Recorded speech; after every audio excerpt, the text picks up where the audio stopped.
Good morning students, टीबीहार teachers, history makers, #TBT मेरा mobile मेरी शिक्षा में के मंच पर पुनः आप लोगों का स्वागत है।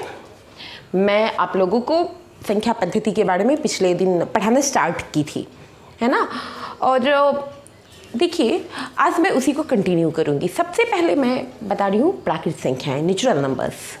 प्राकृत संख्याएँ, गिनती की संख्या को प्राकृत संख्या कहते हैं। गिनती की संख्या देखिए, और नेचुरल नंबर्स, नाम भी लग रहा है नेचुरल नंबर्स, जो मतलब नेचुरल है।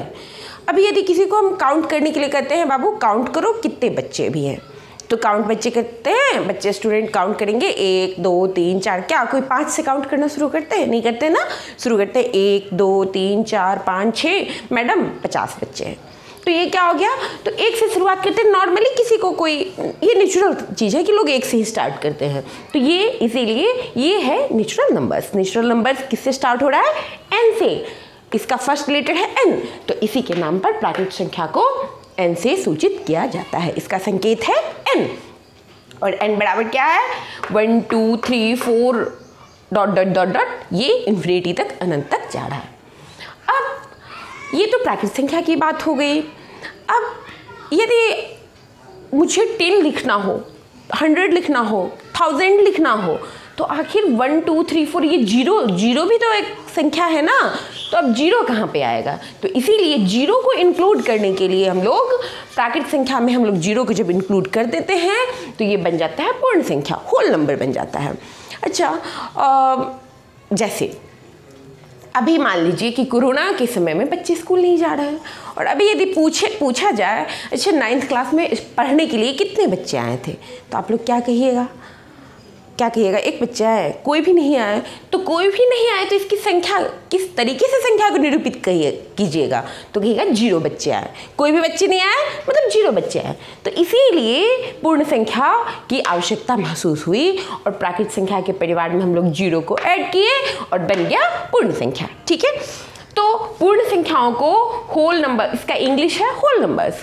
तो होल नंबर्स किस लेटर से स्टार्ट हो रहा है? W से, और इसी कारण इसका संकेत जो है पूर्ण संख्याओं को W से सूचित किया जाता है।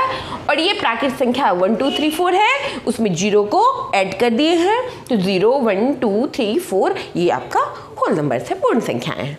ठीक है, अब सोचिए, कभी कभी ठंड के दिनों में शिमला का क्या कभी सुने हैं या कभी गए हैं? शिमला का क्या टेम्परेचर रहता है? लोग गर्मी में तो जाना पसंद करते हैं, ठंड में कितना टेम्परेचर रहता है? पहले धीरे धीरे 10 5 0, फिर -5 -10, इस तरीके से टेम्परेचर घटता जाता है। जब 0 डिग्री पे तो बर्फ बन जाता है, और उसके बाद फिर और ज़्यादा जब ठंडा होता है तो -5 डिग्री, -10 डिग्री सी, इस तरीके से ज़्यादा जाता है टेम्परेचर। तो आखिर उस समय टेम्परेचर है, ये भी तो हम मापने का काम कर रहे हैं ना। तो अब टेम्परेचर माप रहे हैं, तो अब कर रहे हैं -5, तो क्या -5 अभी तक नंबर पढ़े हैं? उसको किस नंबर में रखेंगे? प्राकृत में? नहीं, प्राकृत में नहीं रखेंगे। पूर्ण संख्या में नहीं रखेंगे। तो आखिर ये भी तो किसी न किसी का पार्ट होगा ना। तो इसी सब निगेटिव संख्याओं को पूर्ण संख्याओं में निगेटिव को हम लोग इंक्लूड कर देते हैं, तो हमारा वो कलेक्शन पूर्णांक का कलेक्शन बन जाता है। मतलब पूर्ण संख्याओं में उसके ऋणात्मक संख्याओं को सम्मिलित करने पर पूर्णांक बनता है। ठीक है, अब देखिए पूर्णांक में क्या क्या हुआ? 0 1 2 3 4 इधर अनंत तक जाता गया, और इधर -1 -2 -3 -4 इधर अनंत तक गया। तो ये आपका पूर्णांक हो गया। अब रही बात कि ये पूर्णांक है, तो देखिए 1 2 3 4 इस सब को हम लोग कहते हैं पॉजिटिव इंटीजर्स, धनात्मक पूर्णांक। -1 -2 -3 -4 इस सब को कहते हैं ऋणात्मक पूर्णांक, नेगेटिव इंटीजर्स। ठीक है, जब हम लोगों के पास पैसा रहता है तो क्या कहते हैं? अच्छा धनात्मक है, पॉजिटिव में आ रहा है। और जब हम लोग कर्ज में रहते हैं तो क्या कहते हैं? निगेटिव में चल रहे हैं, है ना। तो ऋण है, हमारे पास कर्ज है, तो ये -1 -2 -3 -4 ये सब है निगेटिव इंटीजर्स, ऋणात्मक पूर्णांक। ये है पॉजिटिव इंटीजर्स, धनात्मक पूर्णांक। 0 मतलब मेरे पास तो कुछ है ही नहीं। अब इसको ना तो धनात्मक में आता है, ये बच्चे इसको ध्यान रखें, 0 पूर्णांक तो है, लेकिन ये ना तो धनात्मक पूर्णांक है ना ऋणात्मक पूर्णांक है। यदि हम लोग 0 से लेके 0 1 2 3 4 5 6 लेते हैं तो ये हम लोग धनात्मक पूर्णांक नहीं कहेंगे। इस पूर्ण संख्या में ये धनात्मक पूर्णांक 0 नहीं है, हम इसको कहेंगे और ऋणात्मक पूर्णांकों का संग्रह। मतलब ऋणात्मक पूर्णांक जो है -1, -2, -3, -4, इसको हटा दे रहे हैं पूर्णांक में से। मतलब हम ये कह रहे हैं कि और ऋणात्मक पूर्णांक, मतलब पूर्णांक में से ऋणात्मक पूर्णांक को हम लोग घटा दे रहे हैं, तो और ऋणात्मक पूर्णांकों का ये संग्रह हो गया। ये है ऋणात्मक पूर्णांक, ये है और ऋणात्मक पूर्णांक, और ये टोटल है धनात्मक पूर्णांक 1 2 3 4, और ये और धनात्मक को हटा दिए और 0 के साथ इंक्लूड किए, तो इसको कहेंगे 0, -1, -2, -3, -4, ये कहेंगे और धनात्मक पूर्णांक। ठीक है, मतलब नॉन पॉजिटिव इंटीजर्स। ठीक है, अब पूर्णांक की बात तो हो गई, अब हम लोग पढ़ेंगे परिमेय संख्याओं के बारे में।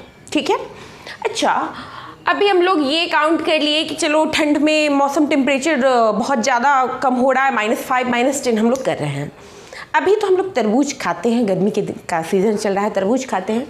मान लीजिए कि ये तरबूज एक लेते हैं, क्या सारा तरबूज हम लोग खा लेते हैं? क्या आप 5 kg का एक तरबूज एक साथ में खा लेते हैं? नहीं खाते हैं।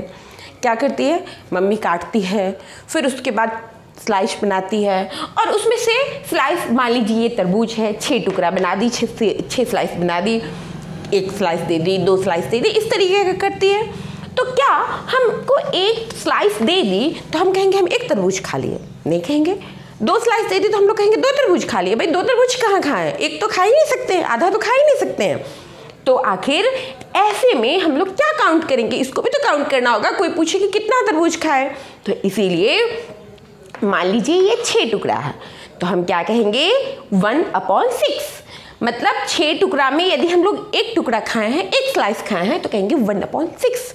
ठीक है, 2 स्लाइस खाएं तो हम लोग कहेंगे 2/6। मतलब 6 पार्ट में 2 पार्ट हम लोग तरबूज का खाए हैं। ठीक है, मान लीजिए कि हमारे पास पिज्ज़ा बर्गर कुछ भी खा रहे हैं, 1 खा लिए, और फिर मान लीजिए ये है, इसका 3 टुकड़ा में से 1 टुकड़ा खाए, ये पोर्शन खा लिए, ये पोर्शन खा लिए। ठीक है, तो हम क्या है कहेंगे, ये तो 1 पूरा खाए और ये खाए 3 भाग में से 1 भाग खाए, तो 1/3। तो ये हम लोग कहते हैं 1 पूर्णांक 1/3 भाग खाए। इसी को 3 1 3 + 1 4/3 क्या कहते हैं, 4/3 भाग खाए। ठीक है, तो ये आपकी हो गई यही 1/6, 2/6, 4/3। ये सारी संख्याएं जो हैं ये परिमेय संख्याएं हैं। ठीक है, तो परिमेय संख्याएं क्या है? वैसी संख्याएं जिसे p/q के रूप में हम लोग निरूपित कर सकते हैं, जहां p तथा q पूर्णांक हैं। यहाँ पे एंड का चिन्ह है, p एंड q, ये बिलोंग्स टू z। z किसको सूचित करते हैं? पूर्णांक को सूचित करते हैं। तो जहाँ p तथा q पूर्णांक है तथा q0 एंड q0 = 0, मतलब नीचे वाला हर जो है वो 0 नहीं होना चाहिए। ठीक है, तो हर तो 0 नहीं होना चाहिए, ये तो आप लोग जानते ही हैं। ठीक है, 2/0 तो इन्फिनिटी हो जाता है, 5/0 इन्फिनिटी हो जाता है। यदि हर में डिनोमिनेटर में 0 आ जाए तो वो इन्फिनिटी हो जाता है। तो इसीलिए ये परिमेय संख्या है। अच्छा, परिमेय संख्याओं को क्या कहते हैं? रेशनल नंबर्स इंग्लिश में कहते हैं।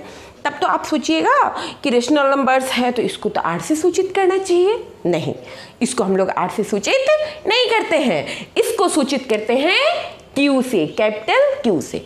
तब आप कहिएगा कैपिटल Q से क्यों सूचित करते हैं? भाई इसमें प्राकृत संख्या को कैपिटल N से सूचित करते हैं, पूर्ण संख्या को कैपिटल W से सूचित करते हैं। फिर आप